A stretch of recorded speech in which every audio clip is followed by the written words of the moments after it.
The Consulting Success podcast is powered by the Clarity Coaching Program. If you'd like to work directly with the Consulting Success team and receive personal coaching and support to optimize and grow your consulting business, marketing, and revenue, visit consultingsuccess.com to find out more and apply. Welcome to the Consulting Success Podcast. I'm your host, Michael Zapersky. In this podcast, we'll dive deep into the world of elite consultants, where you'll learn the strategies, tactics, and mindset to grow a highly profitable and successful consulting business. Hey everyone, it's Michael Zapersky, and today I'm here with Scott Love. Scott, welcome. Thank you. It's good to be here, Michael. Man, your last name I think is just one of the best out there. Like, how can you not love? You know, it's That's right. It used to be my stage name, but I'm just kidding. Yeah. All right. Well, listen. So, Scott, you are a thought leader and really spent a lot of time in the areas of rainmaking, recruiting, and leadership. You published over 250 articles. You've been quoted in places that are well known, like the Wall Street Journal, Forbes, Huffington Post, dozens more. You speak, you're an author, you're a podcast host, and you're also the president of the Attorney Search Group. So let's kind of go a little bit back, in time earlier into your career, because you served as a leadership trainer at one of the world's largest naval bases. And just tell us a little bit about what that was like and kind of, what you were doing there, how you kind of ended up there, and from that point. It was purely accidental. I went to the Naval Academy. My goal was to become a pilot. In my senior year, they said, you're not going to be a pilot. I said, why is that? They said, well, you've got a history of headaches. I had headaches that were not debilitating, but they were limiting. So for that reason, I couldn't be a pilot. I had to go surface warfare, which means you're an officer on a ship. So I went into the fleet with a pretty bad attitude, Michael, doing something that I had no intention of doing. And by the time I really enjoyed it, and I really enjoyed the sailoring part of it. I mean, the sailors I had were pretty tough.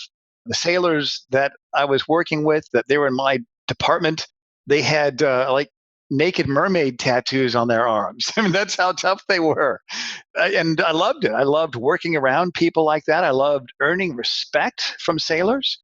And then the headaches got worse and I couldn't function. And so I was in the process of being medically separated from the US Navy. Long story short, when I got out, I started seeing a chiropractor, and I've been seeing one at least twice a month since 1996. And that gave me 100% relief. Wow. And so that's what it was, is from a real minor sports injury that gave me the headaches. But anyways, when I was getting separated, I got to spend about a year and a half. I was in the right place at the right time as a leadership trainer.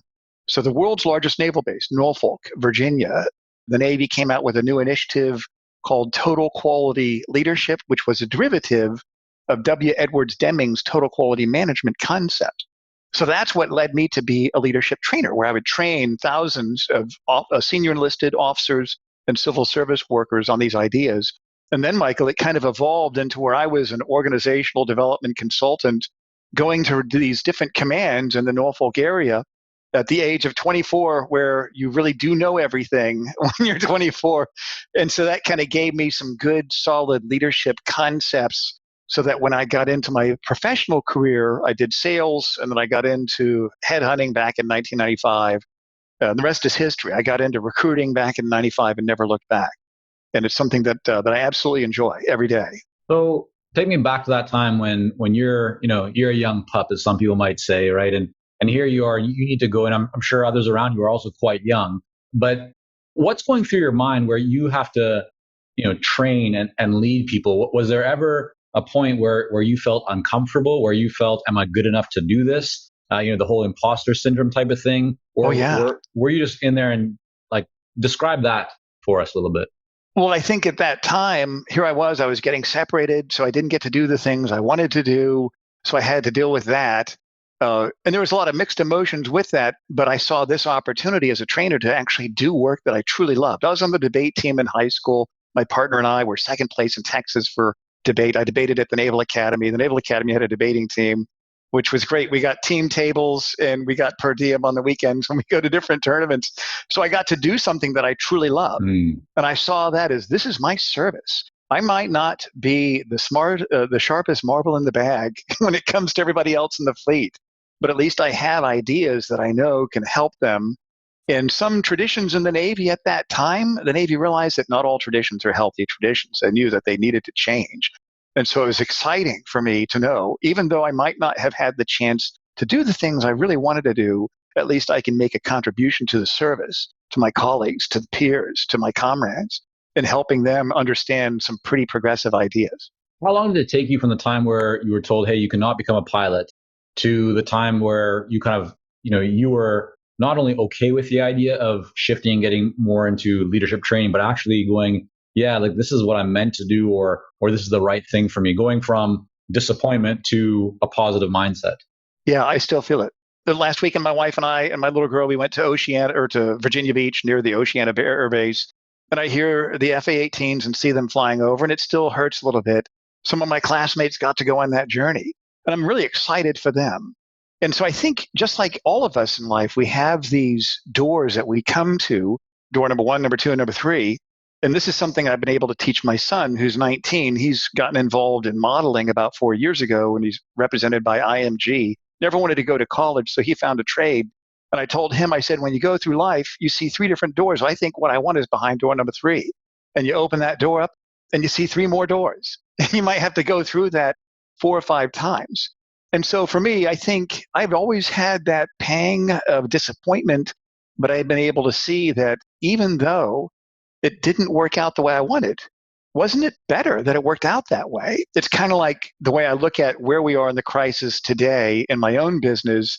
I don't like the chapter that I'm reading in this book, but 5 chapters from now, this crisis might have given me ideas that I wouldn't have discovered. And I've actually found some strategic changes that I've made because of the crisis that I think will actually be better for me in the long term. So I think that's the thing we all need to realize, is that we don't always get what we want, and we have to control that which we do have control over, which is our response to change. No matter, and this is something I remember hearing from Wayne Dyer years ago, that no matter how bad things get, you still have control over how you respond to your situation. Yeah, I mean, that's really important. Some people might be going, hey guys, this is supposed to be a consulting podcast. What's going on with this conversation? But mindset and what we're talking about really is the biggest factor in determining your success, right? And I see this consistently with those that are successful, those who achieve a lot in their lives. They are people who, even when confronted with, a challenging or what looks like a negative situation, they focus on the positive, right? They look for, or at least they're open to, and they're taking action towards that future. And clearly that's what you've done here. So let's now talk about probably the most unlikely and least exciting concept for people to live in Vancouver, Canada, which is rainmaking, because it rains so much here that no one wants to use the word rain. But rainmaking in kind of the context of what we're talking about now is something actually a lot more exciting, right? So for those who might not be familiar with the term rainmaking, what does that actually refer to? It's your ability to generate business is the bottom line. How do you become the one that people think of? And from my experience in teaching this, and years ago, I owned a sales and a recruiter training company that I eventually sold and got out of so I could focus solely on my legal recruiting practice. But I still love talking about this stuff. And what I've learned is that as a rainmaker, you want to have the idea of getting more business, getting better business, and then eventually all the business from your clients. More business meaning that you always want to be looking for that next opportunity. Better business meaning maybe the margins are a little bit better. Maybe they FedEx you the check or wire transfer you the money the day the fee is due, or even a little bit earlier before your terms are due. And maybe they even seek you out to get your opinion on projects. And then eventually all the business where you are the only one they want to work with. If it's a big organization, you're the first person that they think of. And that's, I think, the perspective that we need to have as rainmakers. It's not necessarily getting the call. It's substantiating your value when people are talking with you, knowing that you're published, that you are a credentialed authority and a preeminent expert within your focused areas, and them feeling safe that you're the one that can get the job done. So you worked with and had relationships with many people who you would describe as being rainmakers and being very successful at it. When you break down, or when you kind of look at what are the criteria or the characteristics that are similar amongst those that are successful, those that are able to bring in business consistently, what do you see? What we know, if you had to say, oh yeah, that's a trait, or that's a criteria, that's a characteristic, or that's something that is always present among those who are able to generate business and win more business, more profitable business, and just be a real value within their organization. What stands out for you? Well, I would say, Michael, there's three things. And keep in mind, it's not just me talking to people like you and getting to know other people. It's as a partner level recruiter for big law firms, I'm recruiting rainmakers. I'm recruiting the people that have built very successful practices. And so when I go through that process, I get to read their business plans. And that's kind of exciting to get to peek behind the curtain of some of the most successful attorneys in the world. Even though I'm not an attorney, I'm a business guy, I'm a sales guy, I'm a client development person. And so I understand what it takes to really build a successful practice. It's not just because I've done it, but because I've seen so many people in a very personal way, seeing how they've done that. And I'd say there's three things. Number one is that these people are confident, but they're also selfless. They know that it's not about them. The consistent theme of every single successful person I've met in rainmaking is that they're not selfish. They're selfless. They've got confidence. They got nothing to prove, but they're not arrogant because they know it's bad for business to be arrogant. Plus, it's an uncomfortable life as well. That's the one. It's not about them. It's about the other person. It's about the client. The second one is that they're very strategic, that they're looking for that opportunity. What is that problem that they can solve? Where is that area that isn't being fulfilled, or where can they double down on certain strengths? And number three, they're consistent in the work that they apply to continue to build their brand. They're not just resting on their laurels. They're not just saying, "Oh, okay, hey, I wrote a book. Oh, time to go to bed early every night." That's like the tortoise and the hare. Once you get ahead, you don't pull over and take a nap. You continue on with consistent effort. What do you think drives those people, right? Because there are, I don't think everyone is necessarily always driven to achieve more, or at least people have in their mindset at times, when I tell them, so like when I reach this next level, then I'll retire, then I'll sell the business, then I'll whatever. But this is definitely a theme that I've seen also among very successful people, is that they're not in it for the money. Like most successful people actually give a lot of their money away, right? And billions of dollars they give away, but they're still doing what they're doing. Like they're still growing business and adding value. So in your experience, what do you think drives those people, or what's going on like inside their mind, inside their souls that is helping them, or just telling them, hey, like, yeah, you probably already have enough money. You don't need to work anymore. Right. You've done well. You've probably got some great investments, but they're still pounding the pavement. They're still looking for ways to add value and building the business. What stands out there for you?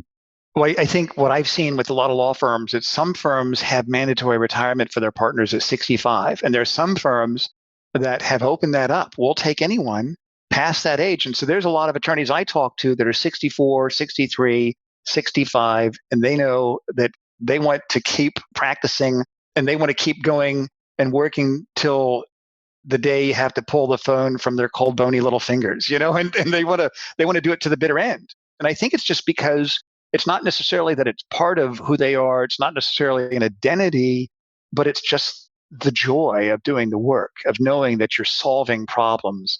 And this is the one thing I've seen within my own practice is that Sunday night, it's Monday morning tomorrow, my heart skips a beat. I get to go to work Monday.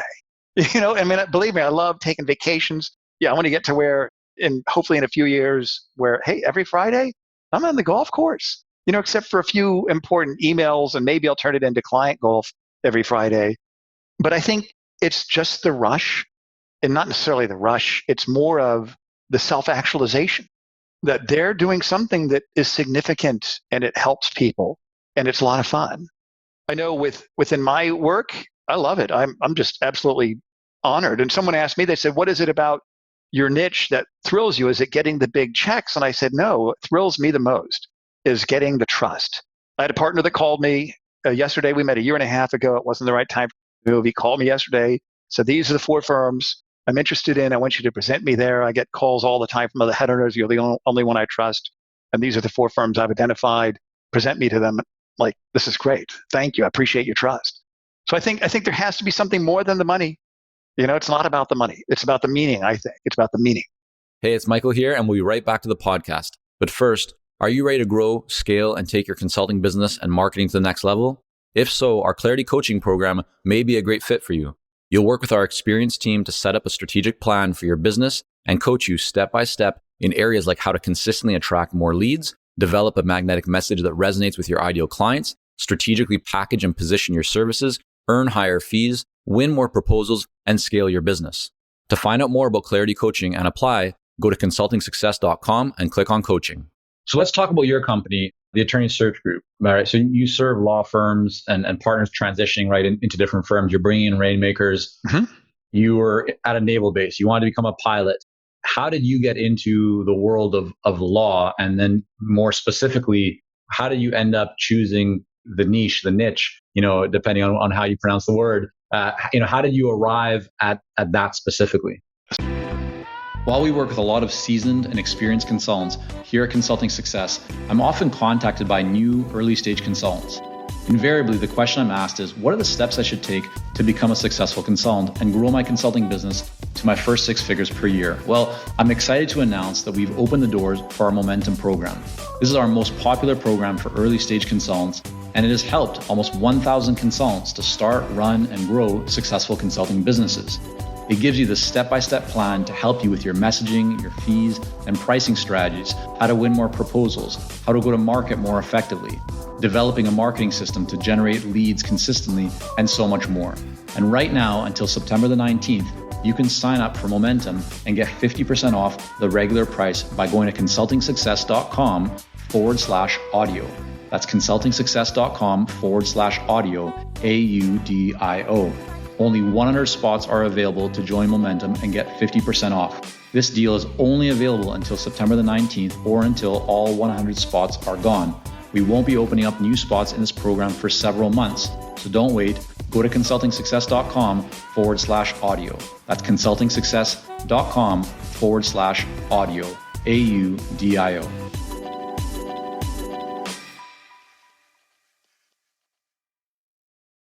So when I got out of the Navy, I ended up, it was really a depressing time for me. And looking back now, I know, gosh, I was not behaving in a healthy way. I was self-destructive in many ways. And I got into just regular sales. I sold telecom. I interviewed with a headhunting firm. This is back in 1995. I'm 53. This is back in 95. The owner of the company said, "Tell me about your career ambitions." I said, "Well, Tim, I just need a job." And he said, "Sounds like you'll fit right in." And that should have been my first tell. I worked for that firm. I didn't get paid commissions. So 9 months later, I hung out my own shingle, not even knowing that the recruiting industry was a thing. And I did really well with that. I honored my non-competes. I had pretty much had to start all over as in a one-bedroom apartment on literally the proverbial but literal folding card table. That was my new business, and it worked. And several years later, I did really well, and I wanted to teach some of the concepts that I'd learned to people, and I started a training company. And then a lot of the recruiting firms that I was consulting to were legal recruiting firms. I'm not an ex-lawyer. I'm just a recruiter guy. I'm a sales guy. But I saw that was pretty exciting work. I liked the type of work that they were doing. And so I told myself, if I ever want to get out of training and get back into recruiting, that's the niche I'm going to pursue. And that's what I did back in 2010, 2009, during that time frame. Got it. And you mentioned that you sold or you exited a business. Kind of explain what that was. How big did that business get? What was your role? So I did training for recruiting firms, direct hire and staffing companies. I'd spoken at pretty much every trade association meeting within the recruiting and staffing industry. The American Staffing Association was a big client of mine. I did webinars. I'd speak at their conference every year. Over 4,500 recruiting and staffing companies from over 36 countries invested in my training materials. I had VHS and cassette tapes when I started, eventually DVDs and CDs, and then online learning. And the only way I could do really well and make the money I wanted to make was not to do speaking, but to do coaching. And for me personally, I don't enjoy coaching. I like to do deals. I like to put things together. I like the projects. I like chasing the hunt and doing headhunting. And so I exited that, was able to extricate myself from that and focus solely on the placement part of recruiting partners and even groups, and then even doing some mergers, acquisitions of small firms going into larger firms. And so when you made that transition out of that training company into now working with law firms, doing the placements, the recruiting, right? So we're now talking about the world of professional services, right? And not just training kind of by itself. How did you go about getting clients? How do you actually go about building, if you could think about your first few clients that you landed, how did that come about? Well, I knew that if I just called people and said, my name's Scott Love. I've never placed a lawyer before, and I'd like to work with your firm. Nobody would take that call. So I got creative. I did the things that I taught people. I talked about getting published. And if you get published, you can use that publishing exercise as a way to build meaningful connections with clients. So one of the first calls I made, it was a referral from the director of marketing to a managing partner of a Washington office. And I called him and I said, so-and-so referred me to you. I'm writing an article on leadership and I'd like to interview you. And our 20-minute call turned into a 45-minute session where most of it was talking about golf. And we ended up playing golf. And I remember we teed off on our first hole. And he said, well, tell me about some of the other firms you're working with. And I said, Kevin, you're going to be my first. And I never forget the look on his face. And I thought, I've got 17 holes to recover. I can save it. And sure enough, I did. We finished our round. By the time we're on our second beer, he trusted me. He knew that I'd been successful in a different niche. And he said, we'll give you a shot.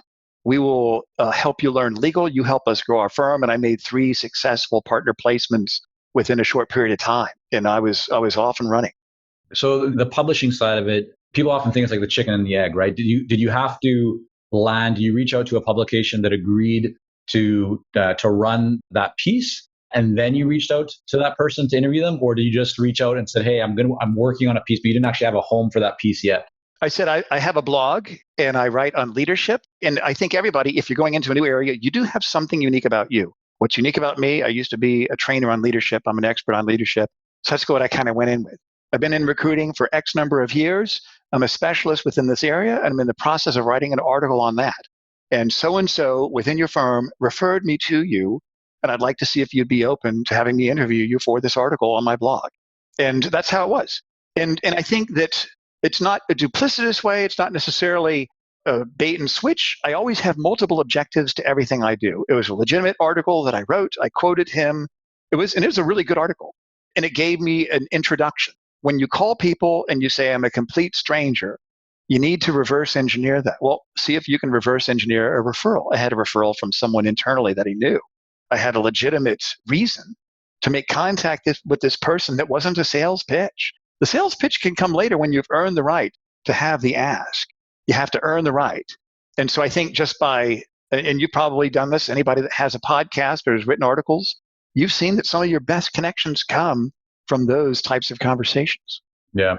So fast forward to today, what are you finding, Scott's working best for you and for your company to generate leads and new opportunities? A lot of it is just talking to a lot of people and keeping your thumb on the pulse of what's going on. What does that mean? Drive deeper into that for me. Like more specifically, are you calling people? Are you emailing people? What are you doing when you say talking to people or reaching out? Within my niche, it's all about making connections. And I've got 2 sides of what I do. One side is on the client side, dealing with the firms. And the other side is on the candidate side, where I'm recruiting candidates for a specific opportunity. On the client side, that's a little bit more strategic. And there's probably and I've actually kind of culled the number of clients that I have. I used to work with about 24 firms just in 2 markets, New York and DC. But since the crisis happened, I pushed out everywhere, every major market. And instead of 24 firms, now it's maybe about 8.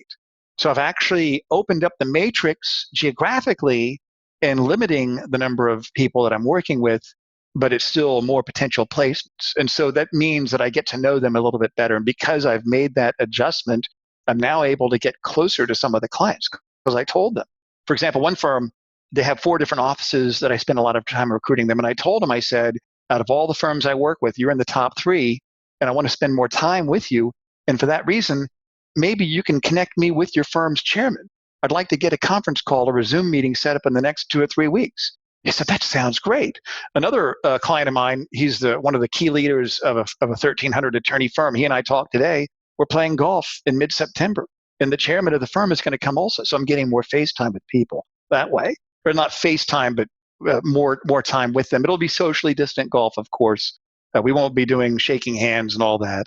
But I think looking for ways to get in front of people that have significant problems that you can solve, I think that's the whole key, especially right now in the age of COVID.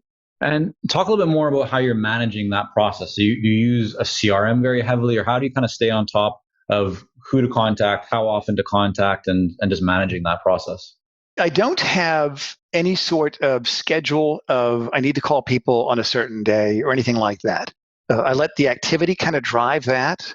I do have people that I reach out to every once in a while. I have a technology that I use. I have a database that's unique to my niche of recruiting. Then I have data that I subscribe to, unique to the industry of legal, and they combine together. So that, and I pay for all these services, and it's not cheap, but that kind of helps me to manage the data so I don't have to spend a lot of time doing the technology. I kind of delegate that by paying for services that do that for me. So I use that. And then I also have a dry erase board with white magnetic, like these things, right? You've got the person's name on here. I'm not going to show you who it is, but it's white. And that's how I use it to keep track of who my people are going forward. Because I've got a lot of activity right now. So a lot of it is dependent upon that. And then another thing I've done, like because I interviewed you on my podcast, the Rainmaking podcast, at the bottom of every email, when I email a new prospective candidate, because I send a lot of emails out. After I leave a voicemail for someone, I'll send them an email and I'll mention my voicemail message so they know that it's not just spam. But at the bottom of that is the link not to my firm site, not to my bio, but to the podcast, the Rainmaking podcast, because everybody wants content, even if they're not going to leave their firm. So with every connection that I have with people, Michael, I try to make sure that it's not about me. It's about, here's something that I can give to you, even if I can't help you, even if it's not the right time for us to talk. How have you approached growth in your own business? Right? I mean, talk to us a little bit about team, or do you work with contractors, or how do you kind of the structure of your business? How have you put that in place to continue growing? For today, for this year, and maybe for next year, it's just me, and I've got my two colleagues that work for me, and they are what I call my shoulder tappers. They're the ones that reach out to the candidates for me to set up conversations. So I'm able to get leverage that way. I don't have any intention of growing this into a business. And there's two different ways you can grow an enterprise. One of them is through a scalable business that eventually develops equity and you could eventually sell that. The other way is through a practice. And you have to look for leverageable components that make it easy for you so that it is a practice, and hopefully there's enough margin in there. You can take your margin, put that in investments and get leverage that way. I don't have any intention right now to grow a business because I like doing the deals. There are some people that I've talked with that are very successful within my niche who I trust, who I'd really like to be associated with, where I really think I can help them. And I think there could be some collaboration between the two of us as well. But that's probably it. I mean, I really don't want to. Is the business now, in terms of how you kind of go about things, you look at it very much as like a lifestyle business? You've structured it so that it works within your lifestyle. You're not looking to grow a multi-million-dollar firm and hire a bunch of people. Is it correct that the way that you're kind of approaching it is, you're working with kind of a set small-ish group of clients. You look for ways to maximize value of the deals and the engagements, and then all of the profit that comes from the business, you're then able to take that and invest it into other things, or just use it for lifestyle, or to kind of fund things that you enjoy. Absolutely right. And that's the goal. I'm 53. In terms of retirement goals, I've got a number, but I don't even think I'm going to stop. I'm probably going to scale down to, I'm working 4 days a week. Now I'm working 3 days a week, maybe 2. I don't know if I can go below 2. But I love family time. I love golf. I love spending time with Rotary organizations. I used to be a member of the Washington Rotary Club. We moved to Richmond. Before the crisis, I was going to DC every week. I was a member of that group, and then the crisis came, and I really withdrew my membership and want to find a local group to get plugged in because I really enjoy service work. We're active in an Anglican church here in Richmond, so we love getting involved in that and spending time in areas outside of business that are meaningful. But you're absolutely right. It's, and people say a lifestyle business, and that just sounds so delightful. Like, oh, it's a lifestyle business. But, there's a lot of teeth grinding that goes along with that, and a lot of nail biting when things don't work out. And so you got to be smart about that. You got to have backup, not necessarily plans, but options that you can jump on. If plan A doesn't work out, what's plan B? What's plan C? You've always got to have things like that, I think. Yeah, I think it's really interesting. There's kind of the two camps. Those who look at the idea of a lifestyle business and go like, oh, you don't have enough kind of motivation. Why aren't you trying to grow more? And then you have those who are building big businesses, and other people look at them and go like, well, this person is working so hard, not really able to, like, they might have high revenue, but they're not enjoying much profit.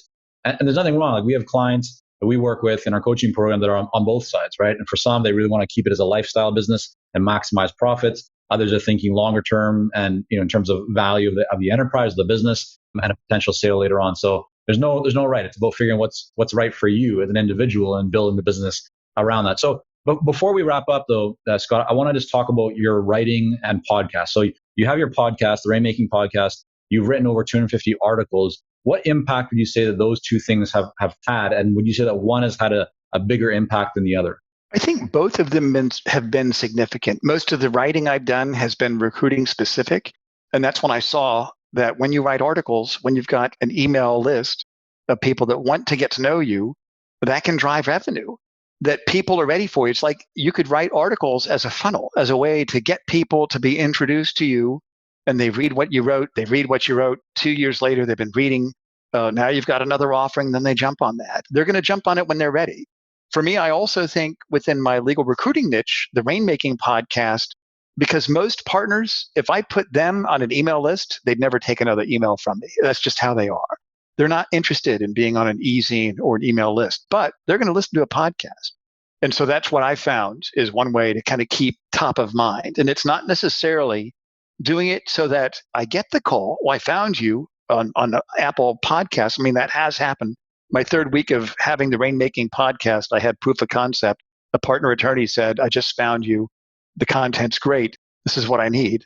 And it gave me an open door to have a conversation. But it also, more than anything, when you do get involved in publishing, whether it's audio through podcasting or articles, it's not necessarily to get the call, but it substantiates your level of authority as a preeminent expert within your area. Because if you go to my site at attorneysearchgroup.com, there's a link called Thought Leadership. And that's where I put all the articles where I've been quoted, all the podcasts that I've been interviewed on, and I've got another link called Podcasts, where those are the ones that I produced. So I think, if anything, you got to do something that shows that you're distinct, that you're unique, and that you have value that your competition doesn't offer to the same group of people you want to get in front of. Definitely. Scott, you mentioned the URL already, but is that the best place? Like, where should people go to learn more about you, the podcast, your book as well, and just the work that you're up to, and kind of see examples of your work and your focus around the area of legal and so forth? Just maybe tell us the best place for everyone to go and reach out. You bet. I've got two sites. One is more towards the legal niche. It's attorneysearchgroup.com, and you can get to the podcast on that link also. The other one is scottlove.com, because sometimes I will speak or even do virtual programs for groups on the topics of client development and leadership, but mostly on client development and rainmaking. That's at scottlove.com. And that has speaking testimonials. I've been speaking for quite a long time. I used to make a living just speaking for about 4 or 5 years back in 2003 to 2008. But those are the two sites, and I'd be happy to answer any questions that anybody has about any of this stuff. Fantastic. Well, Scott, thanks again so much for coming on. You bet. Thanks, Michael. Thank you for joining us on this episode of the Consulting Success Podcast. For more episodes and to subscribe, rate, and leave a review, head on over to iTunes. And if you'd like to develop consistent lead flow and a highly profitable consulting business, learn more about our coaching programs at consultingsuccess.com.